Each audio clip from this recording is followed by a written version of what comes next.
नमस्कार दोस्तों। Code on social security 2020 जो ये एक्ट है, इसके अंतर्गत एक लेटेस्ट सर्कुलर पब्लिश हो चुका है जो इफ़ेक्टिव है 3 मई 2021 से। और इसके अंतर्गत आधार नंबर के बारे में काफ़ी सारी बातें बताई गई है और ये काफ़ी इम्पॉर्टेंट है इस एक्ट के माध्यम से। और इस एक्ट के अंतर्गत जो भी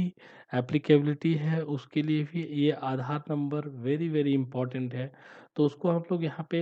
डिटेल डिस्कशन कर लेते हैं कि इसमें क्या बताया गया है और आधार से रिलेटेड क्या क्या जानकारी है और इसका कैसे यूज करना है। ये सारी चीज़ों का हम लोग यहाँ पे डिटेल डिस्कशन करने जा रहे हैं, तो आप लोग शुरू से अंत तक बने रहिएगा। तो यहाँ पे हम देख सकते हैं, आप कोड ऑन सोशल सिक्योरिटी 2020 का जो ये सेक्शन है 142, इसके अंतर्गत अपॉइंटमेंट ऑफ इफेक्टिव डेट के बारे में बताया गया है। तो यहाँ पे गवर्नमेंट ऑफ इंडिया के द्वारा जो गजटेड नोटिफिकेशन नंबर आया है 1603, उसमें यह क्लियर कट अपॉइंटेड किया गया है कि 3 मई 2021 से जो ये प्रोविजन है under section 142 under code on social security 2020 सेल केम इनटू फोर्स, मतलब ये लागू हो जाएगा 3 मई 2021 से। तो इस नोटिफिकेशन के आधार पर या इसके अनुसार गवर्नमेंट ने made Aadhaar mandatory as identity proof के रूप में for all employees and workers including organised और unorganised workers to avail social security benefits with effect from 3rd May 2021। तो इसमें ये क्लियर कट बताया गया है कि जो भी एम्प्लॉय है, वर्कर हैं, चाहे वो ऑर्गेनाइज सेक्टर में काम कर रहे हों या अनऑर्गेनाइज सेक्टर में काम कर रहे हों, अगर वह किसी भी प्रकार के सोशल सिक्योरिटी बेनिफिट को अवेल करता है और वह इफ़ेक्टिव है 3 मई 2021 से, तो उसके लिए आधार नंबर मैंडेटरी है एज एन आईडी प्रूफ के रूप में। अब देखिए यहाँ पे ये भी बताया गया है कि section 142 of code on social security 2022 यह भी प्रोवाइड कराता है कि एम्प्लॉयज और unorganised workers cell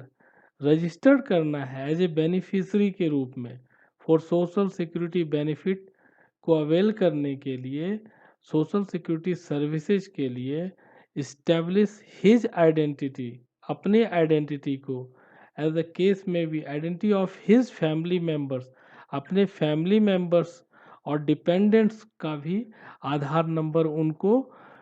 clear cut update कराना पड़ेगा रिकॉर्ड में, तभी वो उस बेनिफिट को पाने के लिए हकदार होंगे। सो आधार रजिस्ट्रेशन काफ़ी मैंडेटरी है फॉर ऑल वर्कर्स और एम्प्लॉयज़ के लिए। अगर आप गवर्नमेंट सेक्टर से किसी भी प्रकार का सोशल सिक्योरिटी बेनिफिट लेते हैं तो, और ये इफ़ेक्टिव है 3 मई 2021 से। देखो, उसी में आगे यह इंक्लूड किया गया है कि मेडिकल और सिकनेस बेनिफिट हो या पेंशन बेनिफिट हो, ग्रेचुटी बेनिफिट हो, मैटरनिटी बेनिफिट हो और any other kind of benefit with regard to withdrawal of fund, तो इसके लिए भी जो है आधार कार्ड नंबर अपडेट होना एज ए आईडी प्रूफ के रूप में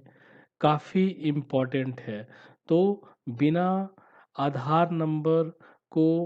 रजिस्टर कराए आप इन सारे स्टेटरी benefit, medical benefit, sickness benefit का जो भी है बेनिफिट नहीं ले पाएंगे, या फिर उसमें आपको वहाँ पे स्टक हो जाएंगे आप, और उस समय आपको फिर से ये प्रोसेस करना पड़ेगा। तो बेटर है कि आप अपना आधार नंबर इमीडिएट अपडेट करा लें, रजिस्टर करा लें इन सारे बेनिफिट को प्राप्त करने के लिए। इसी में आगे ऐड करते हुए यह भी बताया गया है कि आधार registration will also be mandatory for availing any kind of service of carrier center or receiving any payment or medical attendance as the insured person के रूप में आप स्वयं और फॉर हिज डिपेंडेंट्स, तो या तो आप स्वयं के लिए या फिर अपने डिपेंडेंट्स के लिए किसी भी प्रकार का इंश्योर्ड आपको बेनिफिट लेना है तो भी आपको आधार नंबर रजिस्ट्रेशन कराना अनिवार्य है। तो इन सारी जो भी बेनिफिट को लेना है under the code on social security 2020 जो इफेक्टिव है आपका 3 मई 2021 से, तो आपको आधार नंबर रजिस्ट्रेशन कराना पड़ेगा। और मैं इसमें ही जो है सर्कुलर को भी ऐड कर दूंगा ताकि आपको किसी भी प्रकार की कठिनाई ना हो। और अगर आपको फिर भी कोई कठिनाई हो तो बिल्कुल आप कमेंट बॉक्स में अपना कमेंट दर्ज कर सकते हैं।